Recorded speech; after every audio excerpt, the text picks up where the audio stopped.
Since 1948 in Burma, they have been persecuted, mass killings, rapes, murders, detention, forced land acquisition.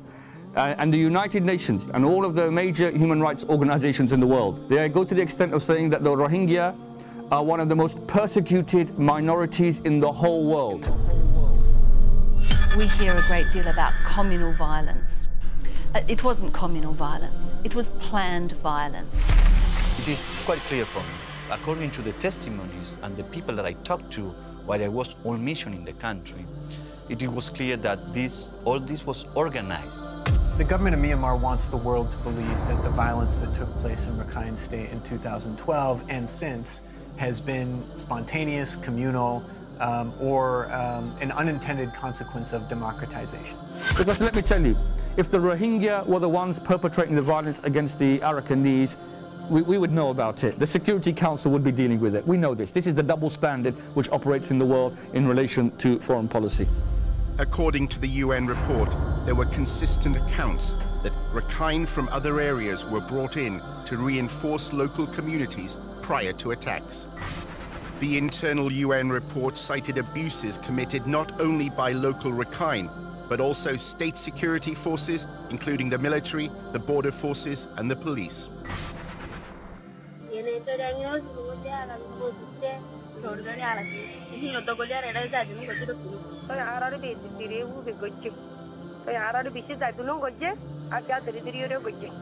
It's targeted against the Rohingya in a very clear fashion. It's not that anyone in the Rakhine State is being raped, it's that Rohingya women are being targeted.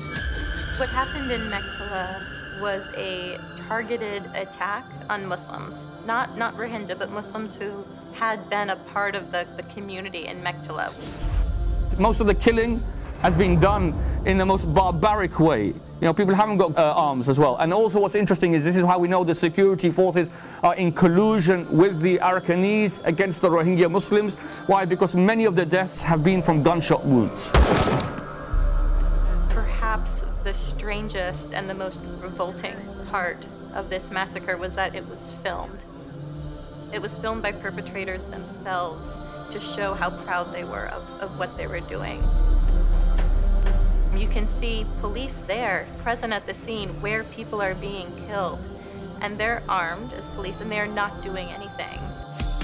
The regime of Thein Sein is prepared to use the hate speech for the government's own ends, and that is to marginalise, segregate, diminish the Muslim population inside Burma. It's part of a genocidal process.